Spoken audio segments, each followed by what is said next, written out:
લાગી રહ્યું છે આ જૂનાગઢ બેઠકનો જે આપણે અત્યારે દ્રશ્યો જોયા, અત્યારે એકલ દોકલ મતદારો જોવા મળી રહ્યા છે, પરંતુ સાંજનો થોડો જે સમય બાકી છે એમાં મતદાન કેટલું વધી શકે? જૂનાગઢનો જે ટ્રેન્ડ જોવા મળે છે, એવરેજ જે શહેરી વિસ્તારોમાં અમદાવાદ કે વડોદરા કરતાં જુઓ તો ટ્રેન્ડ કરતાં વધારે મતદાન ત્યાં થઈ રહ્યું છે. મને એવું લાગે છે કે 60% ઉપર મતદાન થશે અને ભારતીય રાષ્ટ્રીય કોંગ્રેસના કાર્યકરો હવેનો જે સમય છે, જે પીક ટાઈમ જેને કહી શકાય કે આવનારા 2-2.5 કલાકમાં જે મતદારો ઘરે બેઠા છે, કદાચ મતદાન કરવા નથી આવી શક્યા, એમને જાગૃત કરવામાં અને અથવા તો તેમને મતદાન મથક સુધી લઈ જવાનો પ્રયત્ન પણ કરશે.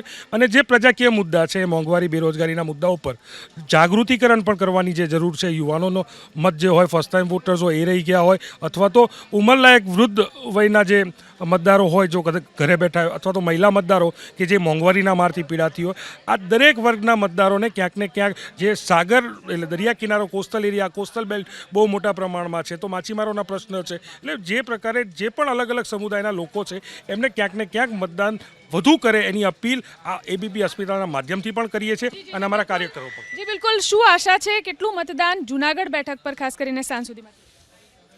બેન, હું તો કહીશ કે જૂનાગઢ હોય, રાજકોટ હોય કે અમદાવાદ હોય, કોઈ પણ જગ્યાએ આપણે નરેન્દ્રભાઈ મોદીના સામે જોઈ અને મતદાન કરવાનું છે.